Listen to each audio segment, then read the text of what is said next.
வணக்கம் மக்களே, நம்ம பார்க்க போகிறது ஆர்ஆர்பி ஏஎல்பி ஸ்டேஜ் 1 2024 கேட்ட கொஸ்டின் பாருங்கள். What is the correct expression of 6.464646 ... in fractional form? இந்த மாதிரி ஒரு டெசிமல் வேல்யூ கொடுத்துட்டு அதை ஃப்ராக்ஷனாக கன்வெர்ட் பண்ண சொல்கிறாங்க. அதுதான் கொஸ்டின் எப்படி இருக்கு பாருங்கள். 6.464646. ஸோ இந்த நம்பர் 46 பாருங்கள், இது வந்து ரிப்பீட் ஆகிட்டே இருக்குது. ஸோ இந்த மாதிரி இருந்துச்சுன்னா இதை எப்படி நம்ம எழுதலாம் அப்படின்னா 6.46 பார்னு எழுதலாம். நெக்ஸ்ட் என்ன பண்ணணும் அப்படின்னா பாருக்கு கீழே எத்தனை நம்பர் இருக்குது? 2 நம்பர் இருக்குது. அப்போது நம்ம 2 9 எடுத்துக்கணும். அந்த 2 9 நம்ம எங்கே போடணும் அப்படின்னா டினாமினேட்டரில் போடணும். இதுதான் ரூல்ஸ்.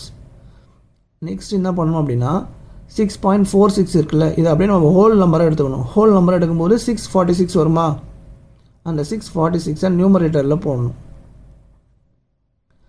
நெக்ஸ்ட் என்ன பண்ணணும்னா டெசிமலுக்கு முன்னாடி என்ன வேல்யூ இருக்குது? 6 இருக்கா, அதை இது கூட மைனஸ் பண்ணணும்.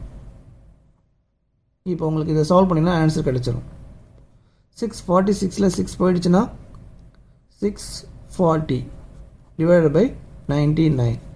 ஸோ இதுதான் இதோட ஆன்சர், ஆப்ஷன் ஏ. ஸோ இந்த மாதிரி உங்களுக்கு டெசிமல் வேல்யூவாக கொடுத்தாங்கன்னா ஃபஸ்ட் நீங்கள் பண்ண வேண்டியது இந்த மாதிரி பார் வச்சு எழுதணும்.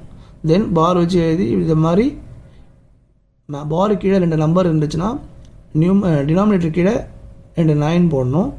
அதுக்கு மேலே நியூமரேட்டரில் இந்த டெசிமல் வேல்யூ ஹோல் வேல்யூவாக போட்டு டெசிமலுக்கு முன்னாடி என்ன வேல்யூ இருக்கோ அதெல்லாம் மைனஸ் பண்ணிங்கன்னா உங்களுக்கு ஆன்சர் கிடைச்சிடும். ஸோ இந்த மாதிரி உங்களுக்கு நிறைய ட்ரிக்ஸ் வேணும்னா மறக்காம என் சேனலை ஃபாலோ பண்ணிங்க. நன்றி மக்களே.